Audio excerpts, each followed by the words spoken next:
الحمدللہ وکفا وسلام علی عبادہ الذین اصطفیٰ اما بعد فاعوذ باللہ من الشیطان الرجیم بسم اللہ الرحمن الرحیم انا انزلناہ فی لیلۃ مبارکہ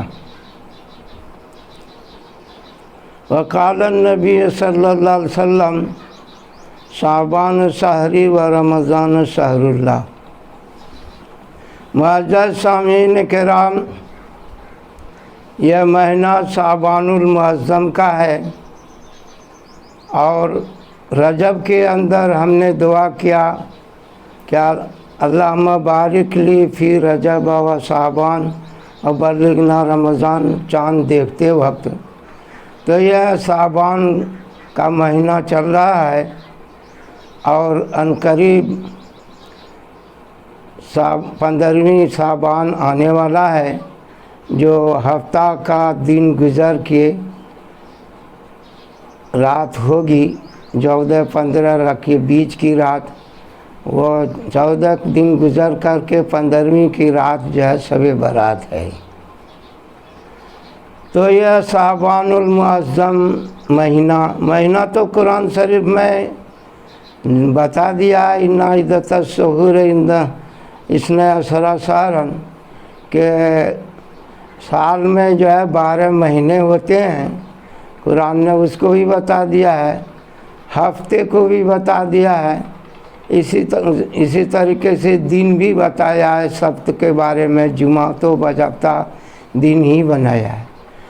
پہلے تاریخ کے بارے میں اتنا حساب کتاب نہیں تھا، کوئی بڑا واقعہ ہوتا تو اس کے حساب سے لوگ اپنا حساب رکھا کرتے تھے۔ جیسے مکے میں خانہ کعبہ ڈھانے کے لیے ابرہہ آ رہا تھا اور ایک واقعہ گزرا کہ اس کے ہاتھیوں کو ابابیل چڑیا نے مارا، بھوسا بنا کے رکھ دیا، پوری فوج برباد ہو گئی۔ اور اللہ تعالیٰ اس طرح سے خانہ کعبہ کی حرمت کو باقی نہیں بلکہ لوگوں کے جو مشرکین تھے اس کی نظر میں بھی آیا کہ یہ بہت بڑی چیز اللہ کا گھر ہے، کہ اس کی حفاظت اللہ کرتا ہے۔ اور یہ تو جائز مشرک کو بھی یقین تھا۔ عبد المطلب نے بھی اپنے لوگوں کو کہا کہ خانہ کعبہ کی بے حرمتی کرنے آ رہا ہے، اس لیے سب لوگ پہاڑ پہ چلے جاؤ، مبادا کوئی عذاب نہ اتر جائے۔ تو اس کا تو یقین ان کو تھا کہ اللہ کا گھر اللہ خود حفاظت کرے گا۔ بتانا یہ تھا کہ 50 دن کے بعد آپ صلی اللہ علیہ وسلم دنیا میں تشریف لائے، پھر اس کے بعد وقت گزرتا رہا، سالوں سال گزرا، 40 سال کی عمر ہوئی اور پھر نبوت کے فرائض کو انجام دینے کا حکم ہوا۔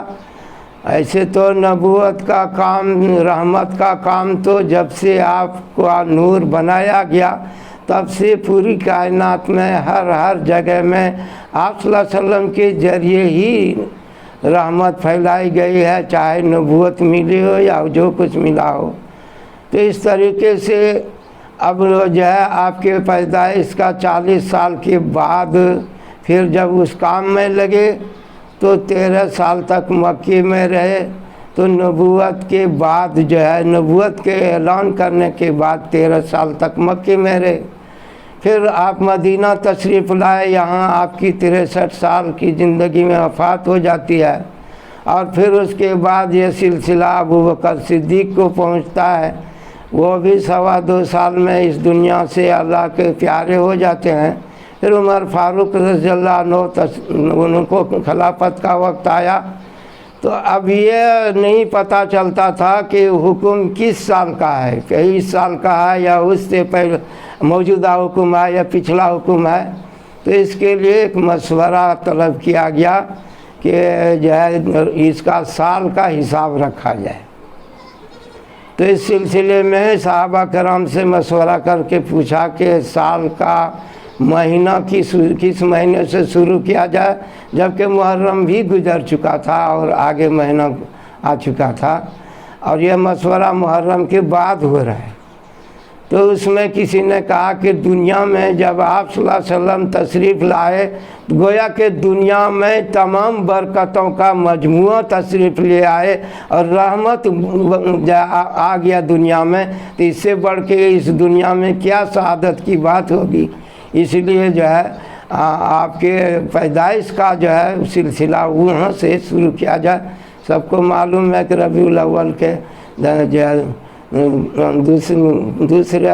پہلے دوسرے عشرے میں آپ کی پیدائش بھی ہے، اور کسی نے بتایا کہ نہیں، فتح مکہ کو رکھا جائے کہ مسلمانوں کا اللہ نے وہ برتری عطا فرمایا کہ اسلام سربلند ہوا، اور وہ ہمیشہ کے لیے ہو گیا کہ قیامت تک دجال بھی اس پہ قابض نہیں ہو سکے گا، نہ وہاں آ سکے گا، فرشتوں کی حفاظت ہوگی۔ تو اس سے بڑا کیا کام کسی کا ہوگا کہ وہ جو ہے فتح مکہ سے شروع کیا جائے مہینہ کا۔ بہرحال جو صحابہ کرام کے سمجھ میں اللہ نے بات ڈالی وہ مجمع میں بیان کیا۔ تو حضرت علی رضی اللہ عنہ نے فرمایا کہ اپنے وطن عزیز کو چھوڑ کر کے دین کے لیے مدینہ کا ہجرت کرنا، اس سے بڑا سانحہ اس امت کے لیے کچھ بھی نہیں ہے۔ اور یہ جب بھی ہجرت تاریخ لکھے گا، سال لکھے گا، تو اس کے دل میں یاد آئے گا کہ اسی دین کے ساتھ کے لیے آقا نامدار تاجدار مدینہ احمد مصطفیٰ محمد مصطفیٰ صلی اللہ علیہ وسلم نے اپنے وطن عزیز کو خیر آباد کہا کہ مکہ کعبہ کو مخاطب کر کے کہا کہ میں کیا کروں، تجھ سے محبت ہے مگر اللہ کو حکم ہے اس لیے جا رہا ہوں۔ تو اس طرح کا آپ جو ہے سمجھیے تشریف لے جانا، اگر یہ تاریخ رکھا جائے گا تو ہر تاریخ لکھتے وقت انسان کے دل کو جھنجھوڑے گا کہ جو تاریخ میں لکھ رہا ہوں اس تاریخ کے بارے میں میں کیا کرتا ہوں، دین کے بارے میں ہماری قربانی کیا ہے۔ سبھی کو پسند آیا، بالآخر فیصلہ متفق علیہ عمر رضی اللہ عنہ کے زمانے میں ہو گیا، اور یہ اجماع امت سے سال مہین کا شروع محرم سے ہو، یہ اجماع امت سے ثابت ہے، قرآن سے نہیں، آپ صلی اللہ علیہ وسلم کے زمانے میں بھی نہیں، ابو بکر صدیق کے زمانے میں نہیں، اور اس اجماع امت کا کوئی خلاف بھی نہیں ہے۔ اور سے اجماع امت کے بارے میں تو اختلاف کرتے ہیں، لیکن سال کا ابتدا محرم سے ہو، یہ جو ہے آپ کا عمر رضی اللہ عنہ کے زمانے میں یہ شروع ہوا ہے، اور یہ اجماع امت سے ثابت ہے۔ بہرحال تو بتانا یہ تھا کہ آپ صلی اللہ علیہ وسلم نے فرمایا کہ شعبان میرا مہینہ ہے اور رمضان اللہ کا مہینہ ہے، ایسی کیا بات ہے کہ اس کو اپنا مہینہ فرما رہے ہیں۔ یہ شب برات جس میں خاص واقعہ ہے، اس شعبان کے اندر خاص تحفہ ہے جو جس کے بارے میں آپ صلی اللہ علیہ وسلم نے فرمایا میرا مہینہ ہے، چونکہ آپ صلی اللہ علیہ وسلم کا اصل کام تو یہ تھا، آپ کی نیت یہ تھی، آپ چاہتے یہ تھے کہ جنت بھر جائے اور جہنم میں کوئی نہیں جائے، اور دین کی ساتھ ایسی ہو کہ پوری دنیا میں کوئی بغیر کلمہ والا نہیں رہے، ہر آدمی لا الہ الا اللہ محمد الرسول اللہ پڑھنے والا، اقرار کرنے والا ہو جائے، اس کے مطابق عمل کرنے والا بن جائے۔ تو آپ کی اس خواہش کو آخری وقت میں جب دجال نکلے گا، عیسیٰ علیہ السلام کا جو اتریں گے، مہدی علیہ السلام کا ظہور ہوگا، اور یہ تینوں لائن بنے گا، تو اس کے بعد پھر جو ہے یہ لوگ اسلام میں داخل ہوں گے، اور ایک وقت ایسا آئے گا پورے عالم میں شرک کرنے والا دوائی کے لیے بھی نہیں ملے گا، سارا جو لا الہ الا اللہ محمد رسول اللہ پڑھنے والا، اقرار کرنے والا، ایمان والا ہو جائے گا۔ اور یہ اتفاق کی بات نہیں ہوگی کہ ایک دو روز ایسے رہیں گے اور پھر جائیں گے، ایسا نہیں ہوگا، بلکہ 40 برس تک اس طرح کا بہترین احوال گزرے گا، گویا کہ آپ صلی اللہ علیہ وسلم جو خواہش تھی آپ کو کہ پورا عالم جو دعوت کی اجابت میں سب مکمل ہو جائے، تو وہ تکمیل آخر وقت میں کر کے اللہ پاک دکھائے گا۔ بہرحال جہنم میں جہاں تک بات ہے تو اللہ نے اصول بنا دیا کہ ان اللہ لا یغفر ان یشرک بہ ویغفر ما دون ذلک لمن یشاء، کہ اللہ شرک کو نہیں بخشے گا لیکن اس کے علاوہ جس کو چاہے گا اس کو معاف کر دے گا۔ تو اب مغفرت کوئی چاہے تو اللہ مغفرت کرے گا، اور اللہ تعالیٰ آج خود چاہے تو معاف کرے گا، دونوں لائن بن سکتا ہے۔ لیکن بڑے گناہ جو ہے وہ مشروط ہے توبہ سے، کہ آدمی توبہ کرے گا تو اللہ بڑے گناہوں کو، کبائر کو معاف کرے گا، اور چھوٹے گناہ جو آنکھ سے ہو گیا، کان سے ہو گیا، دماغ سے ہو گیا، منہ سے بول کے ہو گیا، چل کے کچھ ہو گیا، ہاتھ سے کچھ ہو گیا، تو یہ سب گناہ تو وضو کرتے وقت بھی دھلتا ہے، اتنا صاف ہوتا ہے حتیٰ خرجت نقیًا من الذنوب، گناہوں سے پاک صاف ہو جاتا ہے۔ تو گناہ کے اثرات سے، گناہ کے معافی سے اللہ تعالیٰ تو ہر وقت کر رہا ہے، کبھی وضو کے ذریعے، کبھی نماز کے ذریعے، کبھی ایک عمرہ سے دوسرے عمرہ کے بیچ میں، کبھی غرض طریقہ ایک طریقہ ہے انسانوں کے، مسلمانوں کے مغفرت کا، کہ اللہ تعالیٰ معاف کرتا رہتا ہے۔ لیکن یہ خاص موقع، ایک خاص تحفہ کہ اس امت کو عطا ہوا، وہ شب برات کی رات ہے۔ تو شب قدر ایک وہ ہے جو رمضان میں ہے، جس کو لیلۃ القدر بتایا، اور خیر من الف شہر، 1000 مہینوں سے بہتر ہے۔ وہ لیلۃ القدر شب قدر اور ہے، اور یہ شب جو ہے برات، شب مبارک رات اور ہے، جس میں آپ صلی اللہ علیہ وسلم نے فرمایا کہ قبیلہ غنم میں جو بکریوں کی کثرت ہے، سبھی لوگ بکریاں کثرت سے پالتے ہیں، ان بکریوں کے بدن پر جتنا بال ہے اتنے لوگوں کو اللہ تعالیٰ معافی کا اعلان کریں گے اس رات میں۔ تو بڑی اچھی رات ہے۔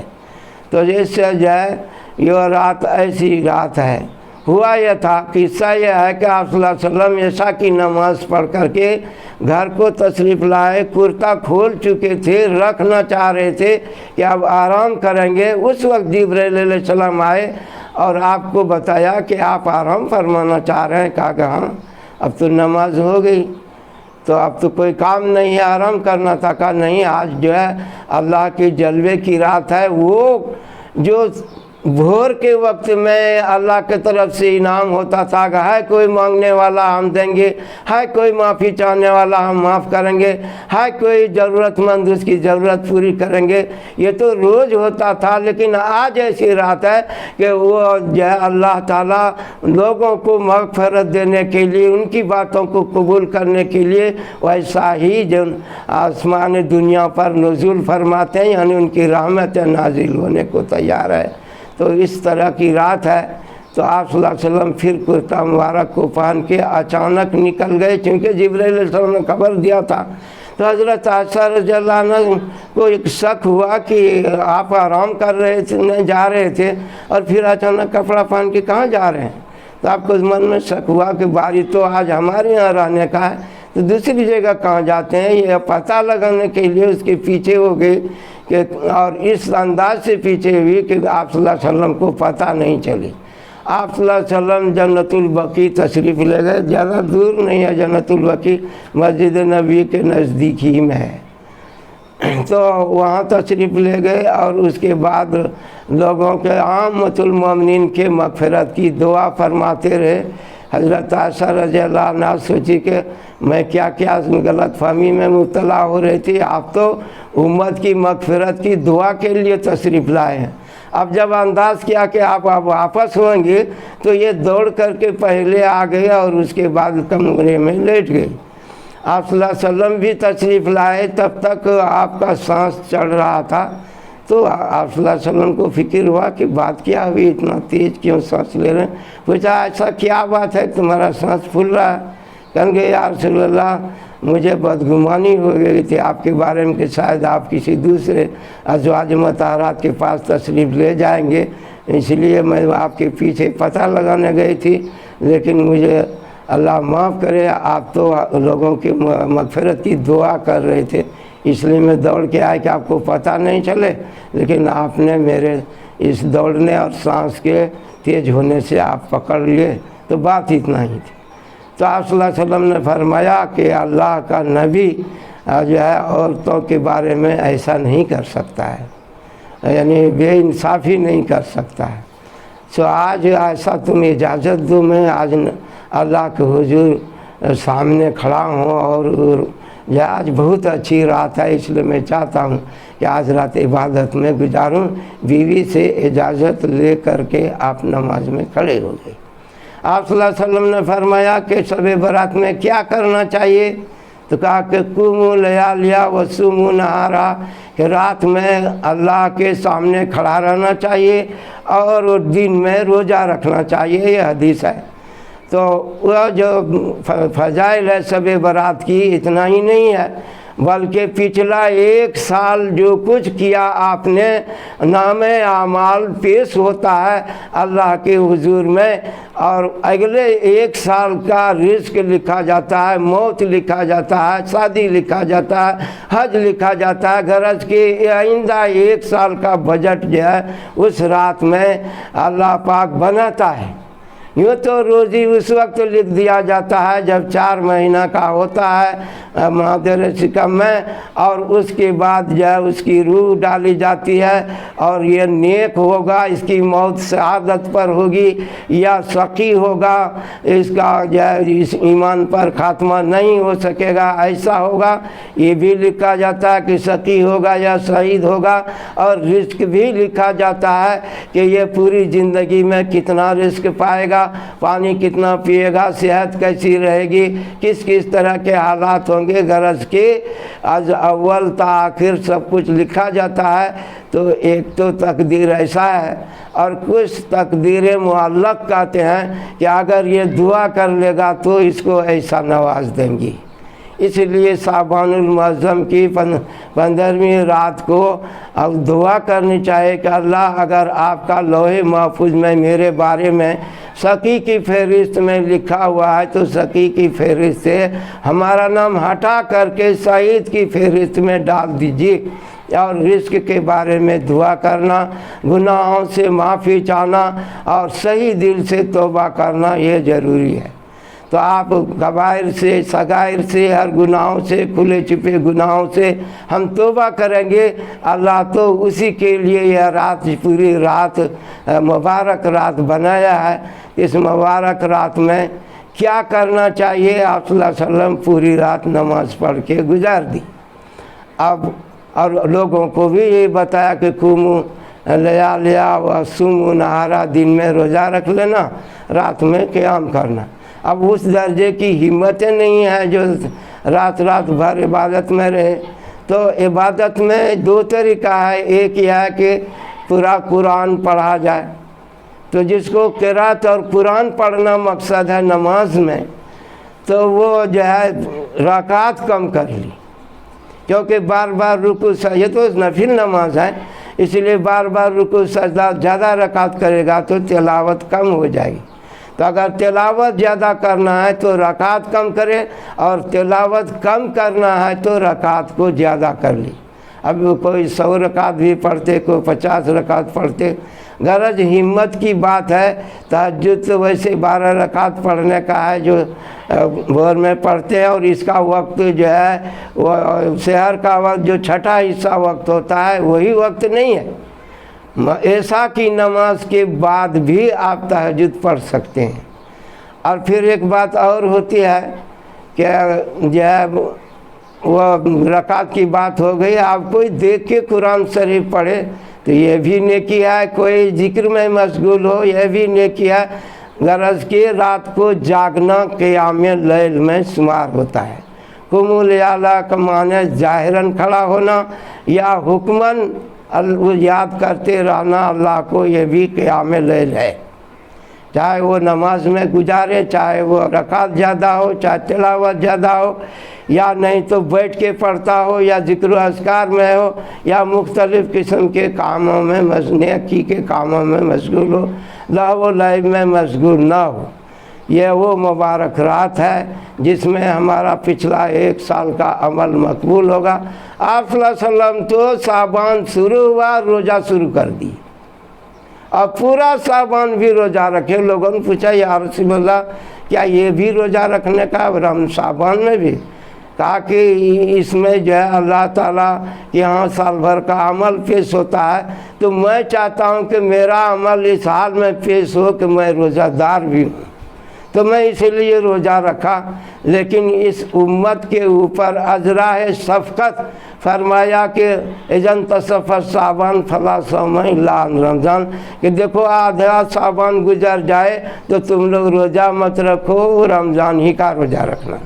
تو یہ شفقت کے اعتبار سے کیا کہ عامت الناس اس کا تحمل نہیں کر سکیں گے، اور کہیں یہ سنت موقدہ ہو جائے، ضروری نہ ہو جائے، تو شعبان المعظم میں روزہ رکھ کر کے اس خواہش سے کہ میرا انسان سال بھر کا نام اعمال اللہ کے یہاں پیش ہو، تو جو ہے روزے بھی ہوں، اللہ کے سامنے پیش ہوں، یہ آپ صلی اللہ علیہ وسلم کی خواہش کی بات ہے۔